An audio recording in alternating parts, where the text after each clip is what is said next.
Hi guys, நான் ராம்குமார். நீங்கள் என்னைக்காவது திங்க் பண்ணியிருக்கீங்களா, ஏன் டே வந்து இவ்வளோ ஃபாஸ்ட்டாக போகுது அப்படின்னு? லைக் மார்னிங் ஆரம்பித்து நைட்டு வந்து சீக்கிரமாக வந்துடும். அண்ட் வீக் டேஸ் ஆரம்பித்து வீக்கெண்ட் சீக்கிரமாக வந்துடும். மந்த் ஸ்டார்டிங் ஆரம்பித்து மந்த் அண்ட் சீக்கிரமாக வந்துடும். எதுக்குன்னா, நம்ம ஒரு டெய்லி ஒர்க்கை வந்து ரிப்பீட்டடாக பண்ணிக்கிட்டே இருப்போம்ல, லைக் ஒரு லூப்பில் இருக்க மாதிரி இருப்போம். அதனால தான் வந்து டே வந்து ரொம்ப ஸ்பீடாக இருக்க மாதிரி நம்மளுக்கு தெரியுது. இதே ஒரு எக்ஸாம்பிள் சொல்கிறேன்.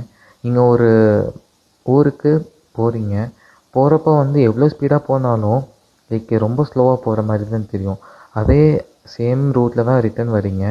வரப்போ நீங்கள் எவ்வளோ ஸ்லோவாக வந்தாலும் ஸ்பீடாக வர மாதிரி தெரியும். சிம்பிள். என்னன்னா, நம்ம ஒரு லூப்பில் மாட்டியிருக்க மாதிரி தான் இருக்கும். அண்ட் ஆல்சோ டே வந்து ரொம்ப ஸ்பீடாகலாம் போகல. அது அஸ் யூஷுவல் பொறுமையாக தான் போய்கிட்டு இருக்கு. நம்ம வந்து ஒரு லூப்பில் மாட்டியிருக்கனால தான் நம்மளுக்கு வந்து இந்த டே ஸ்பீடாக போகிற மாதிரி தெரியுது. ஸோ தெரிஞ்சுக்கோங்க, புரிஞ்சுக்கோங்க. வரதா?